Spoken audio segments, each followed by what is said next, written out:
ગઈકાલના મોટા ઘટાડા બાદ આજે ગ્લોબલ બજારોથી સારા સંકેતો. જાપાનના બજાર 11% ઉપર, કોરિયાનું માર્કેટ કોસ્પી પણ 5% ઉછળ્યું. ગિફ્ટ નિફ્ટીમાં આશરે 250 પોઈન્ટ્સની તેજી. ડાઉ ફ્યુચર્સ પણ 350 પોઈન્ટ્સ ઉપર. જોકે ગઈકાલે અમેરિકાના બજાર 3% ઘટીને થયા હતા બંધ. અનુમાનથી સારા રહ્યા ઓએનજીસીના પરિણામ. નફો 9% ઘટ્યો, પરંતુ આવક અને એબિટામાં વધારો. માર્જિન્સમાં પણ જોવા મળ્યો 2.5%નો સુધાર.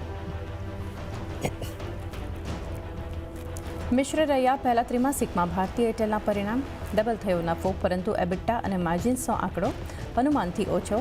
આરપુ પણ આશા કરતાં નબળા. પરિણામની દ્રષ્ટિએ આજે મોટો દિવસ. ક્યુમેન્સ, લ્યુપિન, ટીવીએસ મોટર્સ અને વેદાંતા સહિત વાયદાની 12 કંપનીઓ જાહેર કરશે પરિણામ. 25% વધી શકે છે ટીવીએસ મોટર્સનો નફો.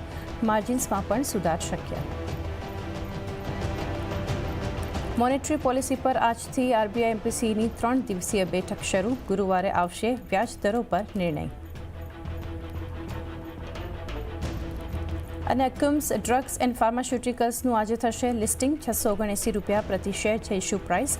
64 ગણો ભરાયો હતો. સબસ્ક્રાઇબ થયો હતો આઈપીઓ. ત્યાં જ ફર્સ્ટ ક્રાઇ બ્રાન્ડથી ઓપરેટ કરનારી કંપની બ્રેઇનબીઝ સોલ્યુશન્સ અને સાસ પ્લેટફોર્મ યુનિકોમર્સ ઈ સોલ્યુશન્સનો આજે ખુલશે આઈપીઓ.